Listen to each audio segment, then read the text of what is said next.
प्राग दुनिया के तमाम खूबसूरत मुल्कन में यूरोप की तमाम खूबसूरत मुल्कन में समझो वेंदो आहे। इन वक्त मां प्राग में ही तव्हां सां मुखातिब आहियां। हिन जी जेतिरी ॻाल्हि कजे ओतिरी खूबसूरती घटि आहे। हिन जी स्पेशल ॻाल्हि इहा आहे त ॿियनि मुल्कनि जे मुक़ाबले में थोड़ो सस्तो भी है। सस्तो तो ना है पर मतलब ॿिया जीअं कहर जा महांगा आहिनि मुल्क उएं हिते उहो कहर ना है। बस माना कहर खां थोड़ा घटि बीठा आहिनि।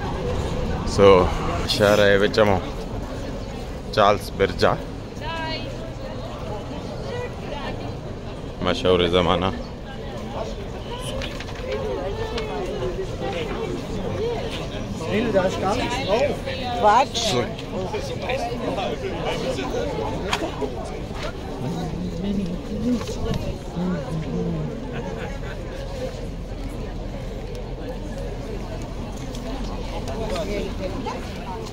प्राग जूं में ॿ हिस्सा आहिनि शहर में। हिकिड़ो ओल्ड प्राग, ॿियो न्यू प्राग। ओल्ड प्राग जेका आहे असां वटि जीअं पुराणनि शयुनि जो खानो ख़राब थी वेंदो आहे, हिते हुन उबतड़ ओल्ड प्राग खे अञा बि वधीक मेंटेन ऐं ख़ूबसूरत करे रखियो वियो आहे।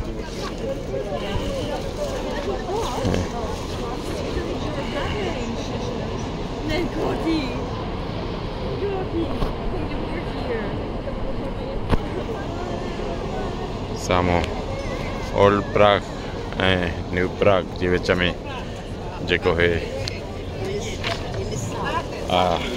पुलियूं ठहियल आहिनि, केतिरी होॾां बि रेल वञे थी, पुल तां हेॾां बि साम्हूं वञे थी पई नंढियूं, जेको आहे सो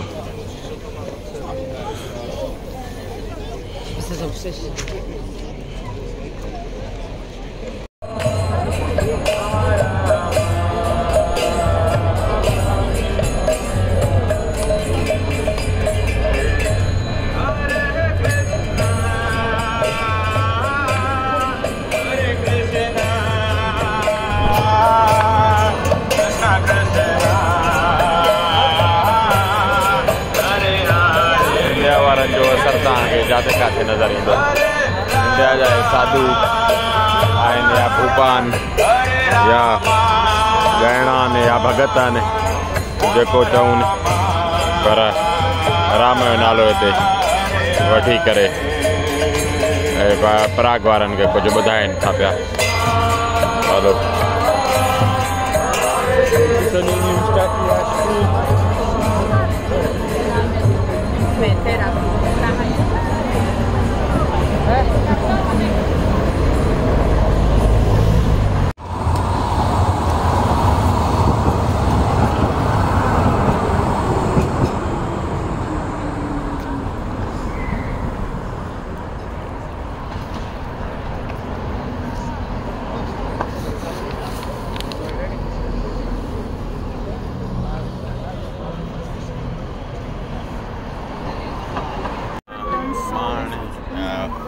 डांसिंग हाउस जी जेका छत आहे प्राग सिटीअ जी, उहा तमामु घणी हिते टूरिस्ट हिकिड़ी डेस्टिनेशन सम्झी वेंदी आहे।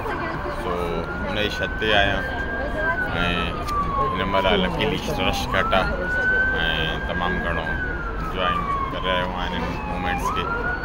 सो मां चयो तव्हां सां शेयर कयां कुझु।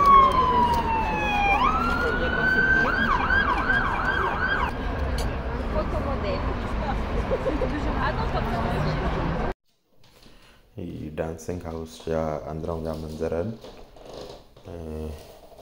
डांसिंग हाउस हिकिड़ी जदीद तिर्स जो हिकिड़ो होटल आहे, ईअं सम्झो तव्हां सॼे शहर जो मुआइनो या व्यू करे सघिजे थो पियो। ऐं ॿियो प्राग वारनि माण्हुनि जी जेका आबादी आहे उहा तक़रीबन 13 लखनि खां मथे न आहे, पर हिते तक़रीबन जेतिरी आबादी आहे उन खां डबल ते हिते सियाह था अचनि पिया। इहे सियाह जेके आहिनि हिननि जी इकानमी जो मेन ज़रियो आहिनि। हिन मां अंदाज़ो लॻाए सघो था पिया त ॾींहं त ॾींहं पर सॼी राति बि हिननि जूं घिटियूं रोड रस्ता भरिया पिया आहिनि। माण्हू बेगाना थी करे घुमनि था पिया। हिननि जे हिन हाल में हिकिड़ी कैफ़ियत जेको मां अंदाज़ो लॻायो आहे लादीनियत बि आहे, हे मज़हब खां परे थी विया आहिनि सफ़ा।